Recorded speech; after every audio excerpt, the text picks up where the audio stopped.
Sa naging sistema doon sa insidente na dinalaw ho kami ng congressman vlogger na Tigagapan. At dito po, siya ay nag-vlog doon sa aming National Highway Maharlika. National Highway na sakop po ng San Leonardo. At doon ho sa kanyang pagbablog. Siyempre po, yung pong National Highway sakop ng San Leonardo, area of responsibility po ng mayor na mumuno sa San Leonardo. Kaya po kailangan alamin ko, harapin ko sila kung ano ba ang problema at kung ano naman ang maitutulong ko doon sa sitwasyon na ganong pagkakataon. Ang problema ho, nung dumating ako, nakaharang na lahat yung sasakyan niya, sa gitna na siya ng kalsada at nagdiditi pa, nagagalit at hindi ko po madinig yung sinasabi dahil medyo malayo ho. Ito ho at saka yung gate na yon. Medyo nagkakatanawan lang. Kaya hindi ko alam na nagmumura na pala, nagbablog lang. Kaya nilalapitan ko ho, kaso ho, ando naman lahat yung kanyang mga bodyguard, yung mga goons at isang rekwa na mga polis. At andun din po yung PD na tinawagan pala niya agad para makasama din doon. Siyempre po, akong alam. Ang alam ko lang, tinawagan ako ng isang tao, andun si Congressman Vlogger, nagdiditi pa sa proyekto. Ngayon po, nagkita kami doon. Sabi ko, tapusin na lang natin dito to kung ano problema. Pero siyempre po, kung alam ko nagsisigaw, nadidinig ko na po yung sinasabi nung papalapit ako, na hinarang naman kami ng mga pulis. At sabi po ay, ito, itaga nyo sa bato. Hindi ako aalis dito. Bakit pinatigil yung proyekto ko? Bakit in-stop yung pagawain dito sa San Leonardo? Sabi niya, may nakapanood ba sa inyo ng Facebook Live video? O merong isa doon? Meron pa ho bang iba? 10, 5, 15. Sasabihin ko na yung iba, nadinig ko. I-correct nyo na lang ako. Ano ho? Ang sabi niya, kasok dulang. Itawag ko yung pick-up na yun na humarang. At inipinahinto yung aking proyekto, hindi ako alis dito, itagan nyo sa bato. Tama ho ba? Nabungi ho yung pagkakataga sa bato. Sabi niya, sa sarili niya, at doon sa vlogger, hindi siya aalis doon sa lugar na yon. Itagan nyo sa bato, susumbong ko kayo sa tatay ko. Ganun po ang sistema. At nung bandang huli naman, binago na naman. Aalis ako rito, pero sabi niya, babalik ako. Aalis ako rito kung aalis din si Mayor Elan doon sa kinatatayuan niya. Tama ho ba? Nadinig niyo ho ba yun? Paano ho? Nadinig? Tama ba yung sinasabi ko? Tama po. Yun.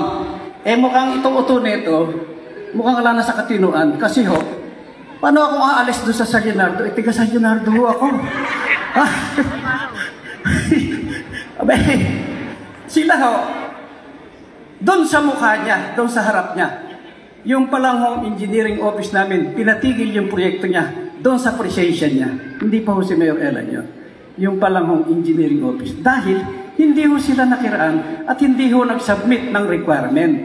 Yung pong ating bawat munisipyo, meron din pong mga ordinansa. At yung pong DPWH, meron pong department order na kailangan, kung ano man yung gagawin mo, pagpulungan nyo, kung ano yung huhukayin nyo doon, at baka maapektuhan yung highway, maapektuhan yung mga converts or PLDT, yun pong nakabaon na supply ng tubig, baka maapektuhan.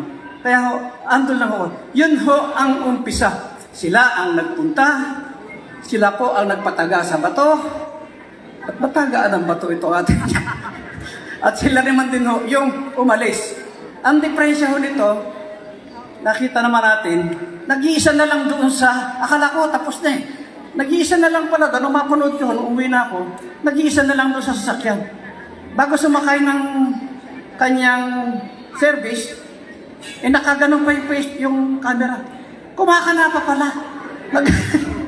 Nagmumura pa rin pala, no? Nag-iisa na lang sa dilim. Doon sa loob ng sasakyan, bira pa rin ang bira, mura ng mura.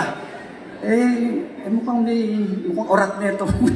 At naku, Congressman Vlogger. Kasi tapos na kami ron eh. Kung akala ko ganun na lang yon. Kaya po, doon sa inumpisahan na lang, sinundan ko naman po.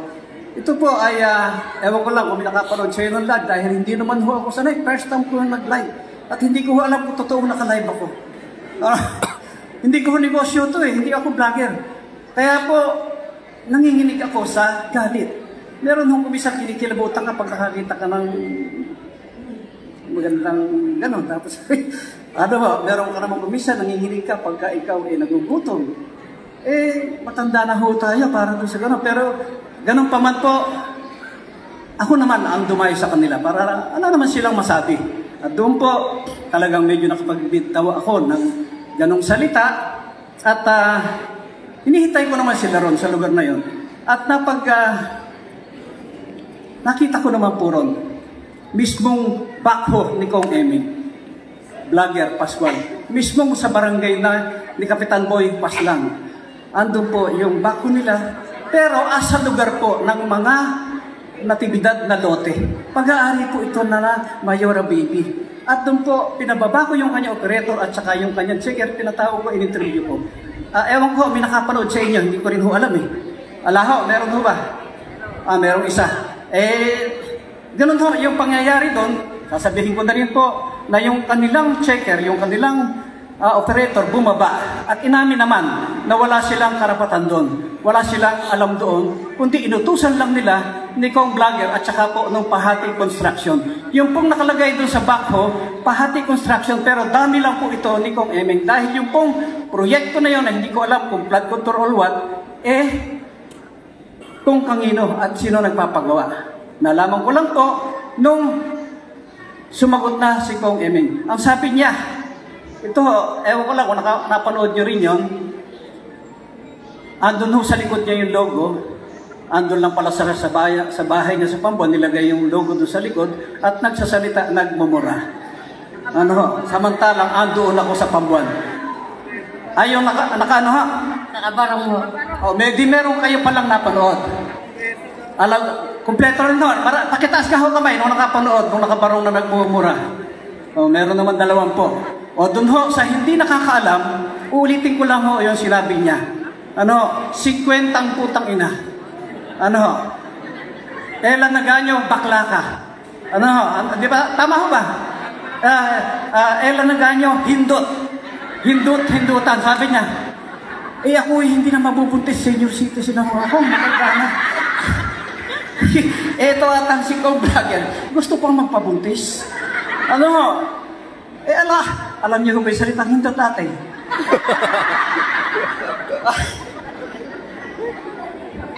Ano yung salita ba? Paano ba yung hindot? Paano ba yun? Siya ho nagsabi nito, hindi naman ako, nakamaskara naman kayo, hindi kayo patatawag. Bad words po yun. Parang mahirap magsalita dito. Pangit po kasi pag i-describe ko, napakapangit. Ay! Paano ho ba pag i-describe mo? Yung bang ganon? Or yung... Hindi ko, tama ho ba? Pero hindi ho ako nagsabi siya, hindi ho, tama ho ba? Yung ganong salita, nasa kongreso or sa bahay ka na sa likod mo yung logo, katanggap-tanggap ho ba sa distrito natin? Tama ho bang huwara ng ating mga kabataan? Kung gusto nyo ng ganon, doon na lang sa bahay nila o kaya doon sa girlfriend niya. Yung hubang paramihan ng girlfriend, sukatan ng pagkalalaki para malaman mong hindi bakla si Mayrelan. Ano ho ba ang kinagagalit naman itong si Kong Vlogger sa mga bakla? Ano mali itong sa bakla? At kailangan yun ang maging huwaran. At yun ang kailangan banggitin. Para lang lumabas na siya'y matapang, siya'y magaling, at siya po ay nagmumura at dapat hangaan. Hindi ko makita yung panuntunan na ito. Ayoko na hong gantihan ng mura. Yung mga Pascual kasi ayaw ni Doktora ay alam naman po pa na ron. Ayan, ayaw ho ni Doktora Maris. Pangit po kasi. Bakit ka ho?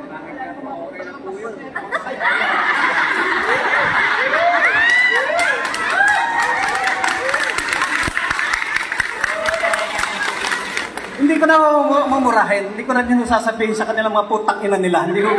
Ayokong gayahin dahil Ay, hindi naman ako ganun katatapang.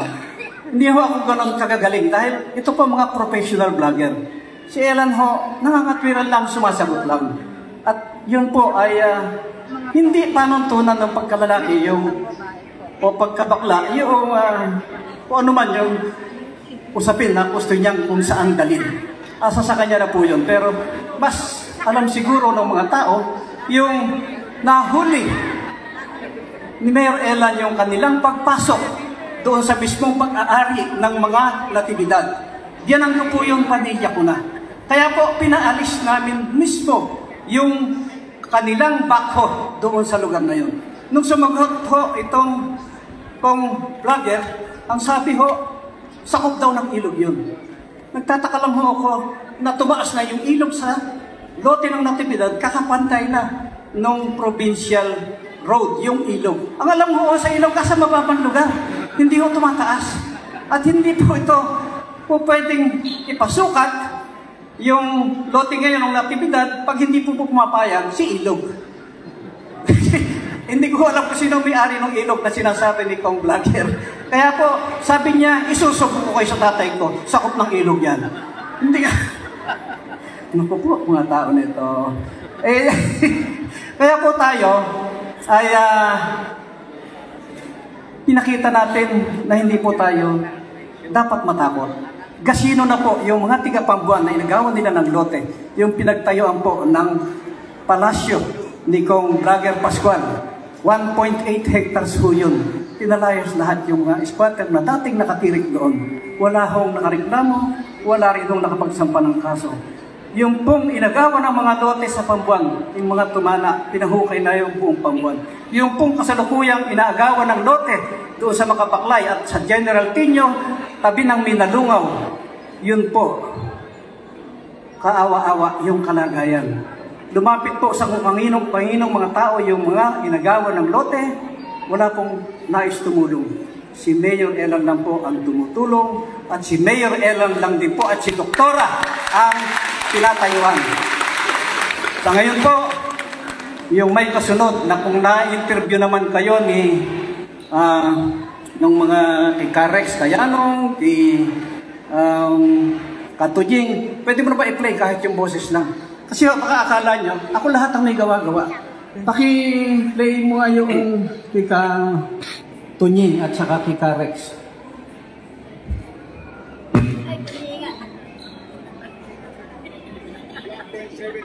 Illegal na sigarilyo. Sino bang may-ari ng mga sigarilyo na yan? Yung mga illegal na sigarilyo? Yung bang, ano ba, yung nahuli sa Kabanatuan? Natukoy na ba kung sino may-ari? Sinong congressman may-ari nun? Ay, sino may-ari nun? Walang nahuli. Sino ang nasa likod? Sinong congressman? Congressman ba? Sinong congressman? Ay, di ba nasabi ko na naman Ano ba ang negosyo ni Pong Eming? Ang negosyo mo nito yung mga fake na sigarilyo. Nahulihan mo sila ng pagawaan ng fake na sigarilyo andun yung mga Chinese sa Pambuan mismo sa barangay ng kanyang ama, si Kapitan Boy Pascual. Ayun yung Boy Pascual. Apa, Mayor, teka lang, makakapula kayo saglit. Kahapon parang may na-checkpoint dyan sa Saragossa, yung mga peking sigarilyo, na chinepoint siya Ayun nga po, at mapalad po tayo dahil doon sa Saragossa na yun, halagang 1.7 million ang nahuli. Yun po ay ang partner po doon si Pong Eming Pascual at saka po si Mayor RBR ng Cabiao. Kung matatandaan niyo po, nahulihan din si RBR ng fake na sagawaan ng sigarilyo mismo sa Cabiao. Yun po yung galing sa Pambuan Gapan na pinagsososyahan nila ni Pong Eming. Kaya ito po galing sa kanila, sila ang protektor, sila negosyante, sila rin po ang nagpapatakbo. Kaya po yung kanilang mga yaman, hindi po mailahat. Sabi na po ni Congressman Antonino, ang issue dito, saan nanggaling ang yaman mo? Nakapagpagawa ka ng palasyo sa Pambuan. Sino ang binilan mo ng lupa ron kung di mo pinalayas lang yung mga squatter? Matindi pala yung Ellen na ganyo, kumbachero. Diretso sinabi, ang may-ari daw ng mga illegal na sigarilyo, si Eming. Si Eming, saka yung mayor ng Cabiao. Si Mayor Rivera, yan ay kasi lang. Ang katapang nito. Kinumpirma niya yung mga matagal ng kumakalat na report. Oo, matindi itong talaga. Yun po ang katunying at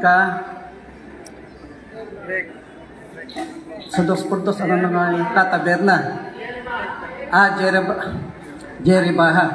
Ito ho ang katunayan, talagang hindi sanay si Mayor Elan sa pag-vlog.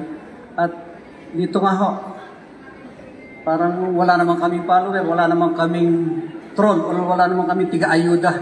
Maaaring kayo pa lang kung halimbawa po, papayag kayo at hindi kayo matatakot na patawag doon sa Gapan. Pwede ho ba kayong maging kasama at kagapay ni Mayor Elan doon sa pagla-live at magla-like and share? Pwede ho ba?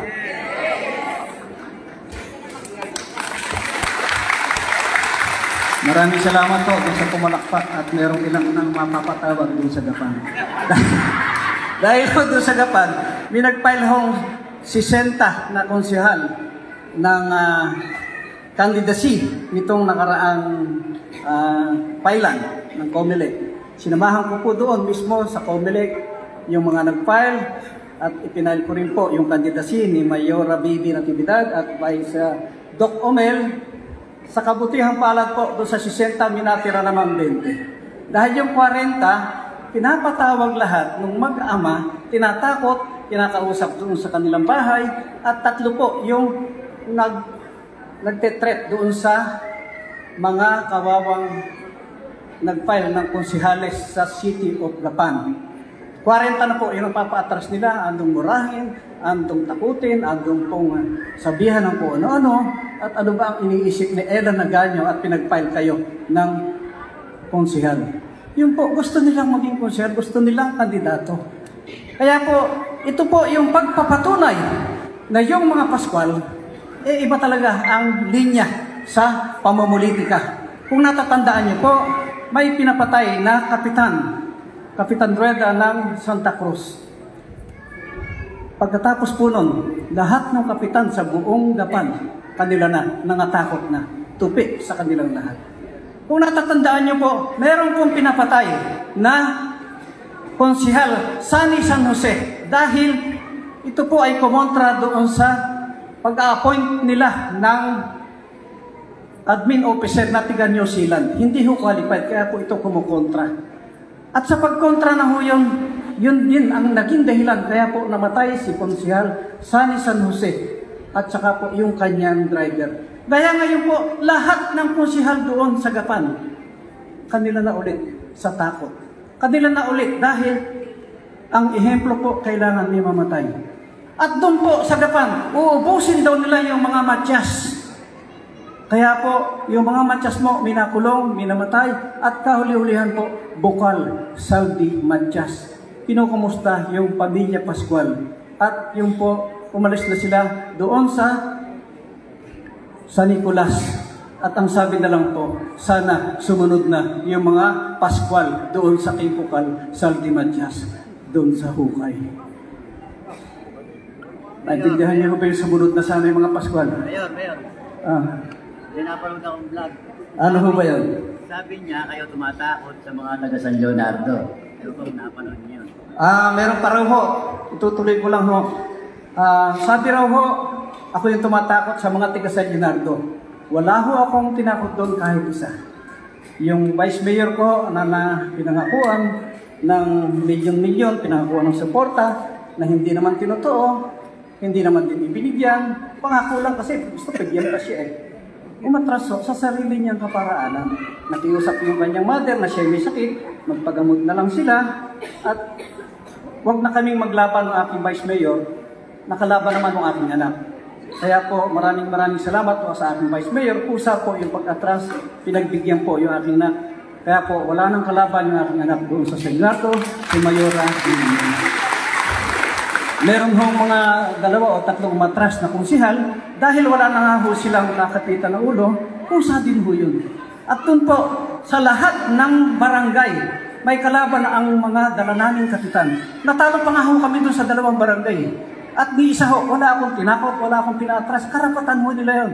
Respetuhan ho natin ang karapatan at hindi po ganyan ang ugali ni Mayor Elan. Wala ho akong pinapatay ni isang bukan, ni isang kapitan, konsehal o kaaway doon sa San Leonardo.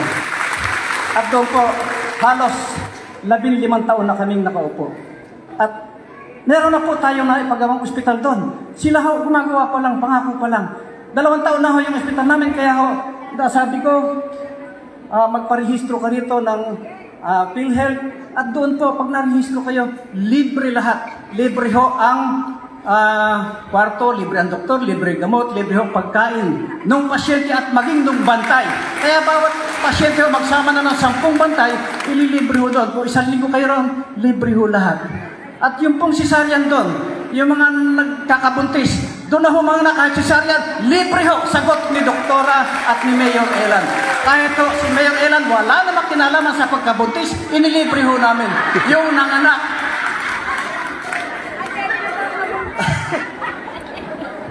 Inilibre ho namin, tiga San Antonio. Hindi ko na ho sasabihin yung pangalan, baka yun hong secrecy, yung privacy. Baka akala may relasyon pa kami ng tiga San Antonio. Doon ho nanganak sa San Leonardo.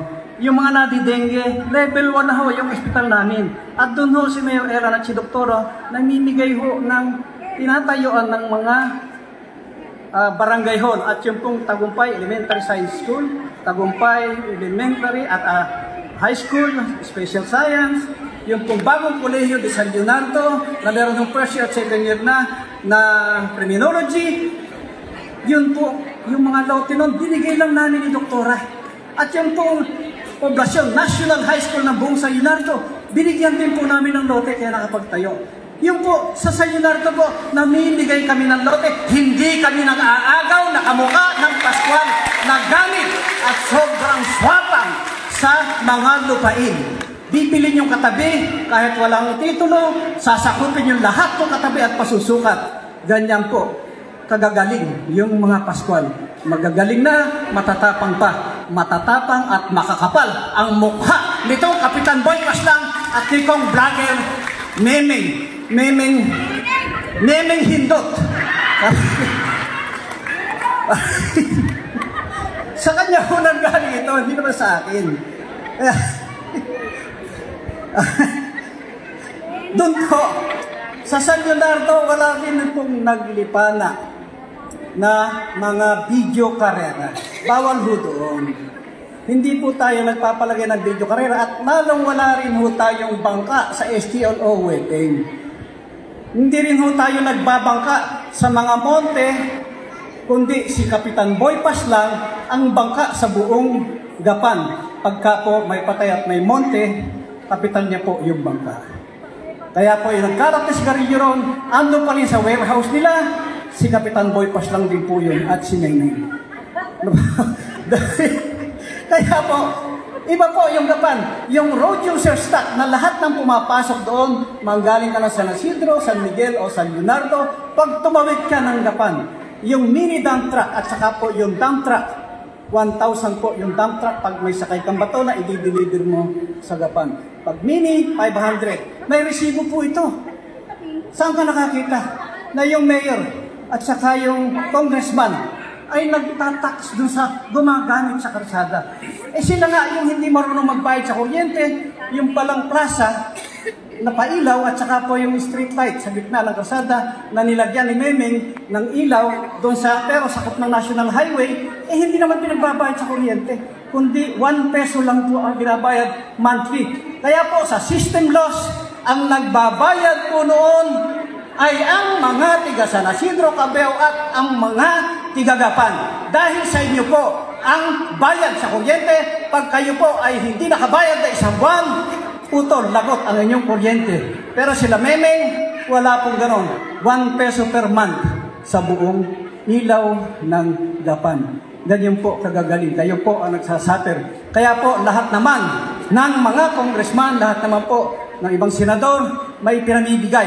Kung nasusubaybayan niyo po yung BICAM, yung joint BICAM ng Congress at Senado, malinaw na malinaw po.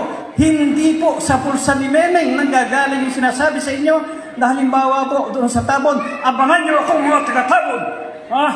Lahat kayo bibigyan ko bahay-bahay, wala po tarahin. Pero bibigyan po mga 100 lang pala. Akala niyo lahat binigyan. At sinasabi po niya, bibigyan ko. Pautuhan mo, dahil ito po, pera ng gobyerno. Pera po ninyo. Kaya yung nakatanggap, pakitaas niya ako nakatanggap.